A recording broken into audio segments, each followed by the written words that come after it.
మాత్రే నమః. వారాహి దేవ్యై నమః. అందరికీ నమస్కారం అండి. అందరూ ఎలా ఉన్నారు? నేనైతే చాలా బాగున్నాను.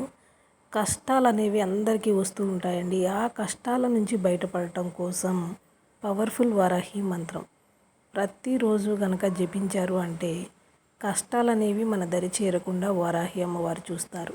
అమ్మవారిని మనస్ఫూర్తిగా నమ్ముతూ అమ్మవారి మీద భారం వేసి మీకున్న కష్టాలు అనేటువంటివి, సమస్యలు అనేటువంటి అమ్మవారికి చెప్పుకున్న తర్వాత ఇప్పుడు చెప్పబోయే మంత్రాన్ని జపించండి. ఉదయం సాయంత్రం 2 పూట్ల 21 సార్లు కానీ 108 సార్లు కానీ జపించండి. మీ కష్టాలనేవి పూర్తిగా తొలగించేస్తుందన్నమాట. అంత పవర్ఫుల్ మంత్రం.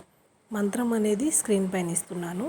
శ్రీం మాత్రేయి, శ్రీం మాత్రేయి, శ్రీం మాత్రేయి. విన్నారు కదా? పవర్ఫుల్ వరాహి అమ్మవారి మంత్రం అండి. Thanks for watching this video. స్వస్తి.